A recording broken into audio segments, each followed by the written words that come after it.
আমার যেন মনে হচ্ছে আমি অনেকটা বেশি পিছিয়ে গেছি। আমি রোমানা। আজকে হলো 365 ডেজ ব্লগের ডে 12 শুনে আশা করি বুঝতে পেরে গেছো কেন আমি পিছিয়ে যাওয়ার কথা বলছি। আজকে 17 তারিখ কিন্তু আমি 12 নম্বর ব্লগ আপলোড করছি। তোমরা অনেকেই আমাকে পার্সোনাল মেসেজ করেছো, ভিডিওতে কমেন্ট করেছো যে আমি কেন ব্লগ আপলোড করছি না। এর কারণ হলো দুটো।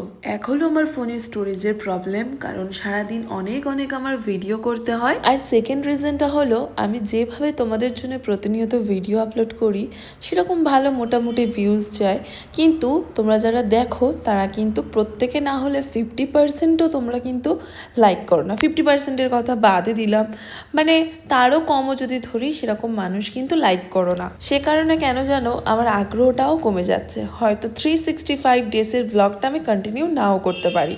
তো এবার ভ্লগে আসি। সকালবেলা উঠে একটুখানি ঘরে কাজকাম করে নিয়েছিলাম, দেন স্কিন কেয়ার। আর ডেলিভারি বয় দেরি করছিল তাই গুড় দিয়েই আমি রুটি খাচ্ছিলাম। এরপর আমার ডেলিভারি চলে আসে আর আমি সকাল সকাল নিজের জন্য বানিয়ে নিই 1 কাপ গরম গরম চা। আরে বাস, তার মাঝে আমার একটা পার্সেল চলে আসে। এটা কাদের জন্য জানো? আমার যে ঘরে ছোট ছোট পুচকেগুলো আছে তাদের জন্য। তবে বক্সটা খুলে আমি ভীষণ খুশি হয়ে যায়, একটা সারপ্রাইজ ছিল।